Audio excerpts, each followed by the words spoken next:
far away. One day Al-Muttalib Was very tired from doing this and fell asleep next to the Kaaba. He had a dream in which he was told to dig up Zamzam. When he woke up, he was puzzled because he did not know what Zamzam was, the well having disappeared many years before he was born. The next day he had the same dream, but this time he was told where to find the well. Abd al-Muttalib had one son at that time, and together they began to dig. The work was so difficult that Abd al-Muttalib made an oath to Allah that if one day he were to have 10 sons to help him and stand by him, in return he would sacrifice one of them in Allah's honor. After working for 3 days, they finally found the well of Zamzam. Pilgrims have been drinking from it ever since. The years passed by, and Abd al-Muttalib did have 10 sons. They grew into fine, strong men, and the time came for him to keep his promise to Allah. He told his sons about the promise, and they agreed that he had to sacrifice one of them to see which one it would be. They decided to draw lots, which was the custom of Quraysh when deciding important matters. Abd al-Muttalib told each son to get an arrow and write his own name upon it, and then to bring it to him. This they did, after which he took them to the Kaaba, where there was a man whose special task it was to cast arrows and pick one from among them. This man solemnly proceeded to do this. On the arrow he chose was written the name of Abdallah, the youngest and favorite son of Abd al-Muttalib. Even so, the father took his son near the Kaaba and prepared to sacrifice him. Many of the Quraysh leaders were present, and they became very angry because Abdallah was very young and much loved by everyone. They tried to think of a way to save his life. Someone suggested that the advice of a wise old woman who lived in Yathrib should be sought. And so Abd al-Muttalib took his son and went to see if she could decide what to do. Some of the Meccans went with them, and when they got there, the woman asked, "What is the price of a man's life?" They told her 10 camels, for at that time, if one man killed another, his family would have to give 10 camels to the dead man's family in order to keep the peace among them. So the woman told them to go back to the Kaaba, and draw lots between Abdullah and 10 camels. If the camels were chosen, they were to be killed, and the meat given to the poor.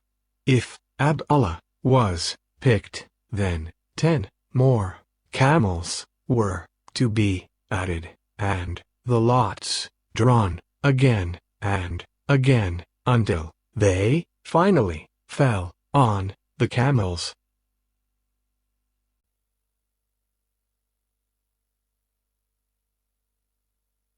Abd-al-Muttalib returned to the Kaaba with his son and the people of Mecca.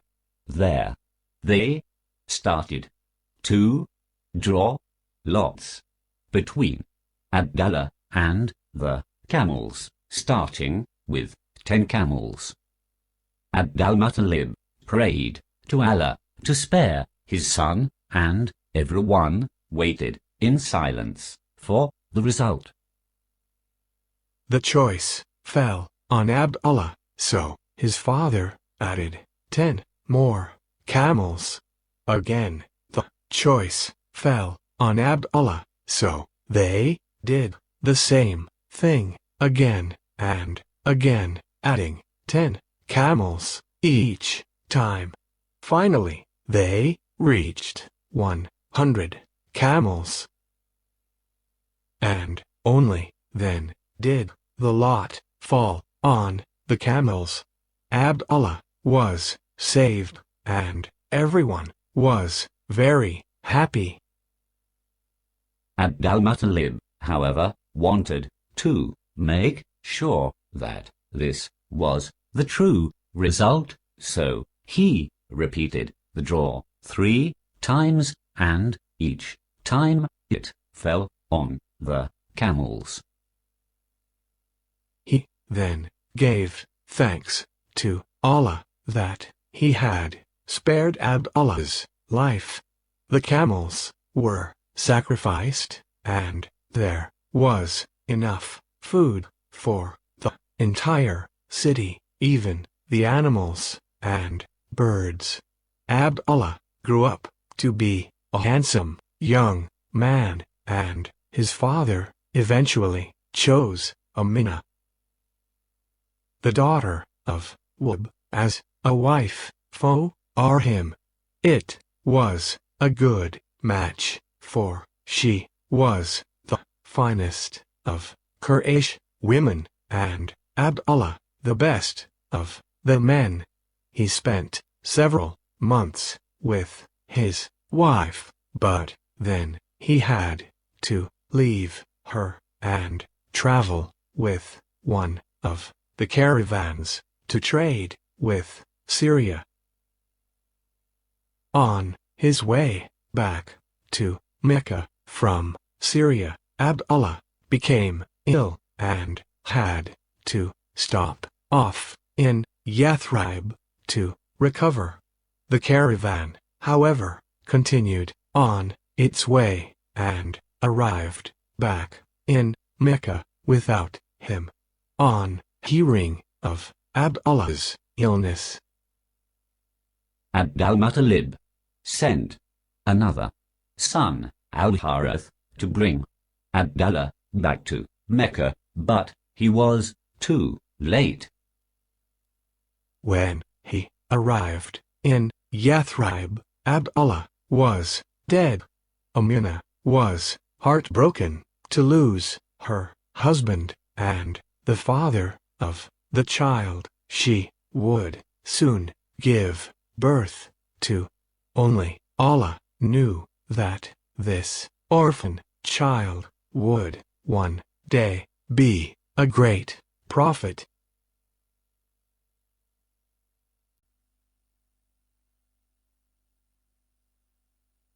The elephant refuses to move. Abraha, who came from Abyssinia country in Africa, conquered Yemen and was made vice-regent there. Later, he noticed that at a certain time of the year, large numbers of people would travel from all over Yemen and the rest of Arabia to Mecca. He asked the reason for this and was told that they were going on pilgrimage to the Kaaba. Abraha hated the idea of Mecca being more important than his own country, so he decided to build a church of colored marble with doors of gold and ornaments of silver, and ordered the people to visit it instead of the Kaaba. But no one obeyed him. Abraha became angry and decided to destroy the Kaaba. He prepared a large army led by an elephant and set off towards Mecca. When the Meccans heard that he was coming, they became very frightened. Abraha's army was huge, and they could not fight it. But how could they let him destroy the holy Kaaba? They went to ask the advice of their leader Abd-al-Muttalib. When Abraha arrived outside Mecca, Abd-al-Muttalib went to meet him. Abraha said, "What do you want?" Abraha had taken Abd-al-Muttalib's camels, which he had found grazing as he entered Mecca, so Abd-al-Muttalib replied, "I want my camels back." Abraha was very surprised and said, "I have come to destroy your holy Kaaba, the holy place of your fathers, and you ask me about some camels." Abd-al-Muttalib replied calmly, "The camels belong to me. The Kaaba belongs to Allah, and He will protect it." Then he left Abraha and went back to Quraysh and ordered them to leave Mecca and wait for their enemies in the mountains. In the morning, Abraha prepared to enter the town. He put armor on his elephant and drew up his troops for battle. He intended to destroy the Kaaba and then return to Yemen. At that moment, however, the elephant knelt down and refused to get up, no matter how much the soldiers tried to get it to move by beating it.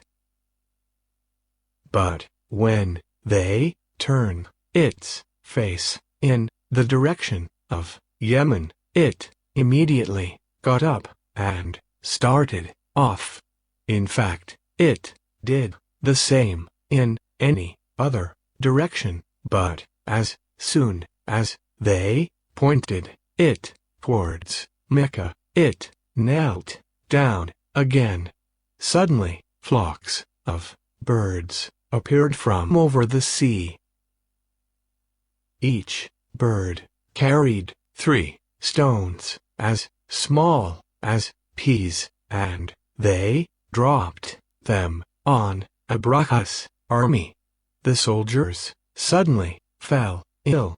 Even Abraha was hit by the stones and fled in fear with the rest of his army back to